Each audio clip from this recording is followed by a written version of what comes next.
Yirmiyahu, Perek Zayin, Yirmiyahu chapter 7, as we're going to learn, is a elaboration on the prophecy in Yirmiyahu chapter 26 that we already learned about, where he talked about in the Beit HaMikdash, how the Beit HaMikdash can be destroyed and can suffer the same fate as Shiloh. And we know that prophecy took place during the first year of the reign of King Yoyakim. King Yoyakim was the king of Yehudah after his father Yoshiyahu, who was a very righteous king, had been killed by Nach.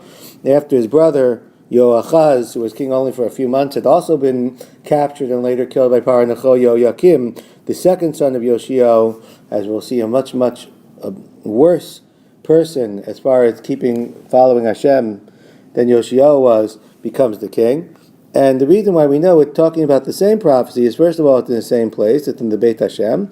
And second of all, as we're going to see at the end, it's going to make reference to Shiloh, just like he did in chapter 26, where chapter 26 gave only a snippet of that prophecy, and as we're going to learn, it's going to focus more on the trial of Yirmiyahu. Here, it's going to give the entirety of his prophecy. Hadavar asher haya Yirmiyahu me'et Hashem lemor, the words of Yirmiyahu from Hashem. Amod b'shar Beit Hashem. You should stand in the gate of the house of Hashem, Mekarat Hashem, and speak there at the Davar Hazeh, these words, Ramarta. And you should say, Shimu Davar Hashem, hear the words of Hashem. Ko Yudah Habayim B'Sharim Ha'ele Ishtachavot LaHashem. All the Jews who are going in these gates to bow down to Hashem should hear these words. So Yirmiyahu is being told to take a very public stance. He's told to be in the Beit Hashem and be in the crowd of all the Jews who are coming to daven to Hashem, presumably, theoretically, the from Jews. They're going to the Beit Hashem.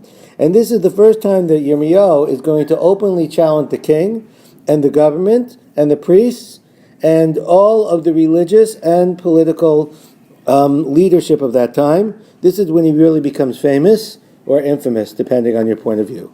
Ko Amar Hashem Tzvaot. Thus says Hashem, the God of hosts, Elokei Yisrael, the God of Israel. You should return. You should improve your ways. Be good in your ways. We're going to see in detail how they should improve their ways. And I will dwell amongst you in this place. So if you improve your words, Hashem said, there's still chance for you. I will dwell amongst you in this place. A couple very important points to realize. Hashem doesn't say, I will dwell in this place, but very similar to what we've learned in the past. V'asuli mikdash v'shachanti b'tocham. Where Hashem said, I built for me a temple, I'll dwell in them. Hashem doesn't dwell in the temple, He dwells amongst the Jewish people. But Hashem said that through you returning and improving your ways, I will dwell with you in this place. I will dwell amongst you. And this place, this Beit Hashem, will be a vehicle for Hashem dwelling with you. But you have to return. Al tibtuchu lachem al divrei hashakal lemor. Don't have faith, put your trust in the false words of the false prophet, saying, Heichal Hashem, Heichal Hashem, Heichal Hashem Heina. The house of the Lord, the sanctuary of the Lord, the sanctuary of the Lord it is. Don't have faith in that. They're saying, this is the Heichal Hashem, and basically they're saying, the Beit HaMikdash cannot be destroyed. Hashem cannot destroy His own house. And that's why they repeat it for emphasis. Heichal Hashem, Heichal Hashem, Heichal Hashem. And therefore, whatever you do, Hashem can't destroy the Beit Hashem, these false prophets are saying. Because how could the God destroy His own house? Ki metivu teitivu et darchechem et ma'alechem. If you improve your ways. Imaso ta'asu mishpat. And now he's going to say how to improve your ways. If you do justice, bein ish l're'ehu, between a man and his neighbor. In other words, you act justly. You do justice between ben adam l'chavero, between human and human. Ger v'yatom v'almana lo tashku, and you do not oppress all the people who are the most helpless in society, the convert and the orphan and the widow. You don't oppress them. V'dam naki al tishpechu b'makom hazeh, and you don't spill innocent blood in this place. We see how actually it's going to the more harsh, from the seemingly from the easier acts to the much more harsh possible averot. So first it says you should do mishpat, and then it says don't oppress the poor, don't oppress the convert, the orphan, the widow, and then it says don't murder. Don't follow false God. To do bad for you. In other words, there's a process that if you start by not acting justly with your neighbor, then ultimately you'll oppress the poor. Then ultimately you'll become murderers and you'll become idolaters. But if you will improve that and you won't do these things, and you'll do mishpat, you'll do justice. V'shachanti itchem b'makom hazeh. Once again, as we said before, I will dwell amongst you through this place, in this place. The Beit HaMikdash will be the vehicle for God to dwell, not in the temple, but God to dwell in us. Asher natati lavotecha, in this place I gave to your fathers, mi'olam v'ad olam, forever and ever. In other words, the Beit Hashem could stand forever and ever, but not because you put your faith in the Beit Hashem, but because you improve yourselves. You have put your faith, you have put your trust in these false words for no help. You say the Beit Hashem is going to cure us, the Beit Hashem is going to save us. Haganov, rotzach, v'na'of. You think you can steal, murder, commit adultery, v'shaveh l'shaker, and give false promises, swear falsely, v'kater l'baal, and give sacrifices to Baal, a false god, v'aloch acharei Elohim acharim, and follow false gods, asher lo yadatem, that you don't know. No, you're basically violating almost all the 10 commandments here. You're going to steal, and you're going to murder, and you're going to commit adultery. You'll swear falsely.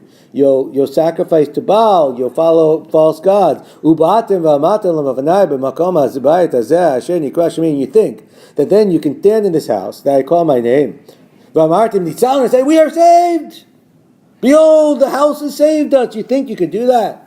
So that you can go back and do all these bad things? You think it's a game? You think you could just do all these evil and then go to the Beit Hashem and shakolat and bring your kavanot and say, we've been saved? And that will help. Hamarat pritzim hayababayit hazeh. Is this house a den of robbers? Is this like a cave of robbers that's going to cover up all your false bad deeds because you go to the house of Hashem? Asher nikra shemi Allah b'einechem, that I called my name in it. Gam anochi ne'ra'itim ni Hashem. You think you can hide in caves all your bad deeds by going to the house of Hashem? I see. God sees everything. You can't play games with God. Ki lechuna el makomi asher b'shilo, and I'll prove it to you. The Beit Hashem can be destroyed if you don't act well. Because go to my place in Shiloh. Go to the place where the Mishkan stood in Shiloh. Asher shichanti shemi sham barishonah. I had my name there first. See what I did to them. Because of my bad in my nation Israel. You think the Mishkan in Shiloh was any better? And look what happened to the Mishkan in Shiloh. The Mishkan in Shiloh, I destroyed. I can destroy my house. This is what makes Judaism unique. God is not in a house. He's in us. And God can destroy the house if we don't act the right way. God will no longer be making presence out there, and He'll destroy it. Because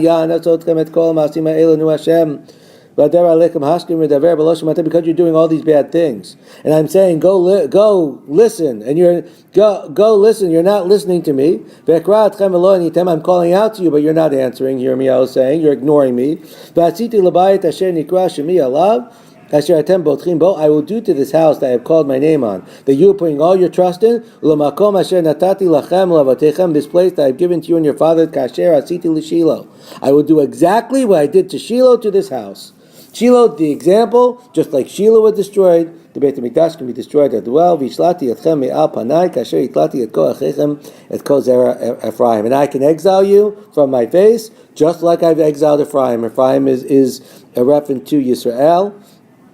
And just like I exiled Yisrael, I kicked them out, I can kick out Yehuda as well. And you don't believe me? Look at what happened to Ephraim. Look at what happened to Shiloh. Hashem can destroy his house, and Hashem can exile his people, because it's really dependent on us.